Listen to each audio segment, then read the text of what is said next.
Take care then how you hear.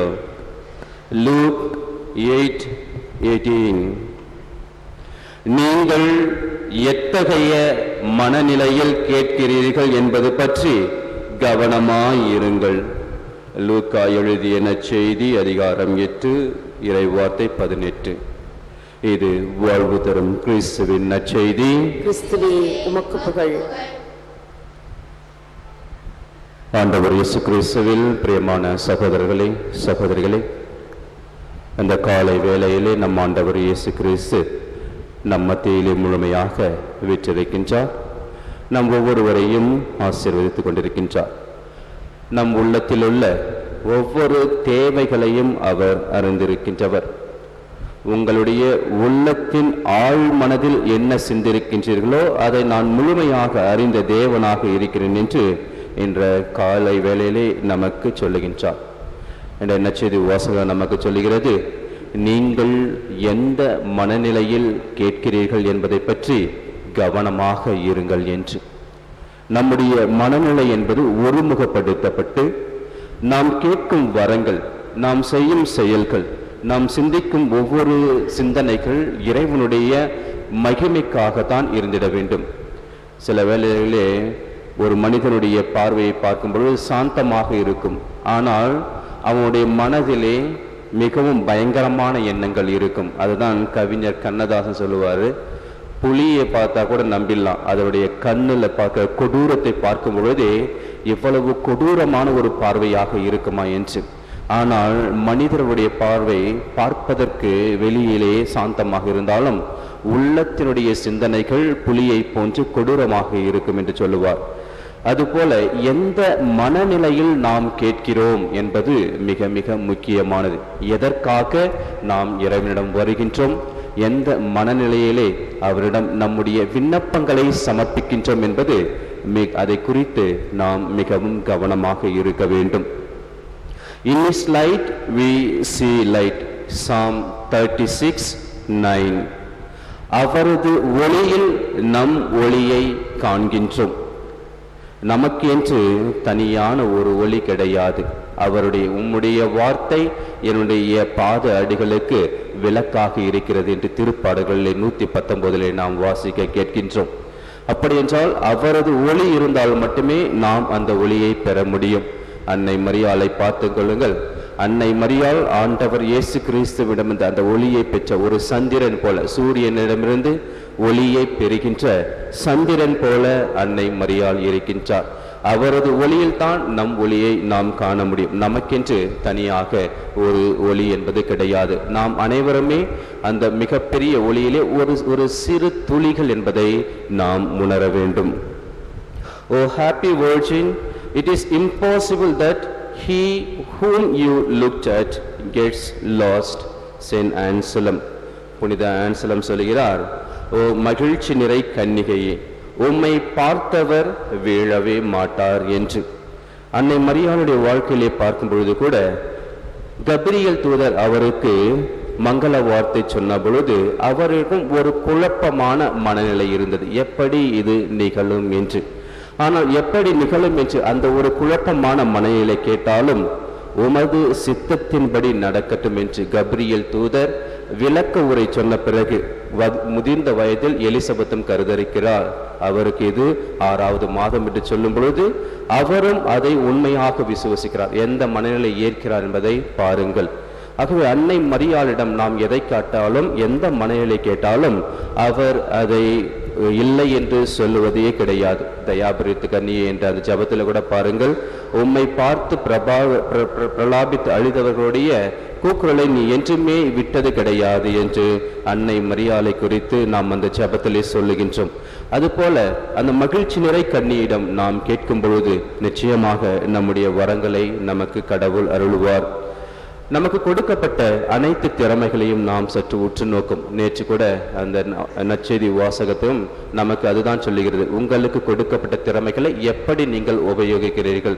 அந்த மேற்பார்வையாளர், வீட்டு மேற்பார்வையாளர் தனக்கு கொடுக்கப்பட்ட அனைத்து அந்த கடன்களையும் முன்மதியோடு செயல்படுகிறார் என்று நேற்றைய நற்செய்தி வாசகம் நமக்கு சொல்லப்பட்டது.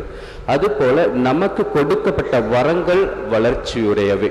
நமக்கு கொடுக்கப்பட்ட வரங்களோ திறமைகளோ பொருட்களோ எது இருந்தாலும் அது வளர்ச்சி உருவதற்காகவே.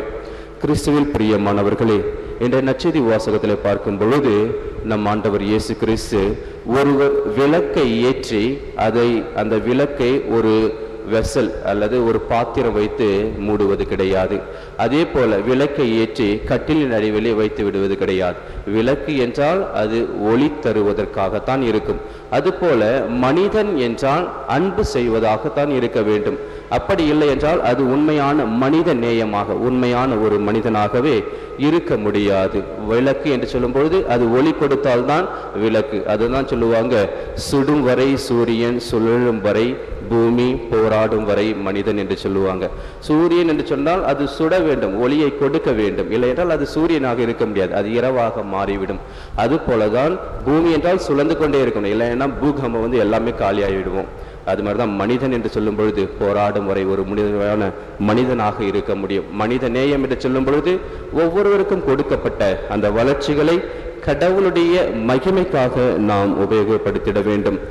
ரைஸ் அண்ட் ஷைன், இளைஞரே எழுந்திடு, ஒளி வீசு.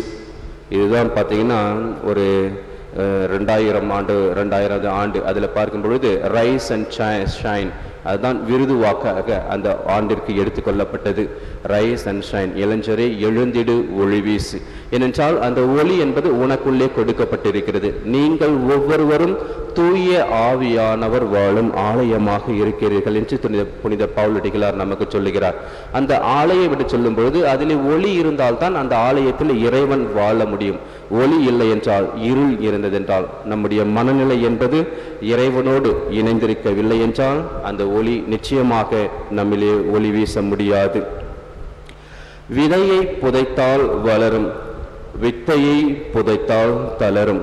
கிறிஸ்துவில் பிரியமானவர்களே, இயற்கையிலே பார்க்கும் பொழுது அண்மையில கூட ஒரு வாட்ஸ்அப் மெசேஜ் வந்துச்சு. அப்படி என்னன்னா, நீங்கள் யாருக்காவது குழி தோண்ட வேண்டும் என்று நினைத்தாலோ அல்லது யார மேலாவது மண்ணை வாரி போட வேண்டும் நினைத்தாலோ அதை என் மீது போடுங்கள், இப்படிக்கு விதைகள் அப்படின்ட்டு ஒரு அழகான ஒரு மெசேஜ் வந்தது.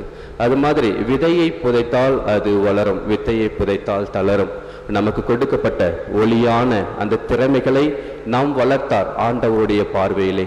அவர் தொடுக்கும் அந்த வார்த்தைகளிலே நம்பிக்கை கொண்டு அந்த வார்த்தைகளை தியானம் செய்து நாம் அவரோடு வளர்ந்தால் நிச்சயமாக அது மற்றவருடைய உபயோகத்திற்காகவும் இறைவனுடைய மகிமைக்காகவும் நமக்கு மீட்பு கொண்டு வரும்படியாகவும் இருக்கும்.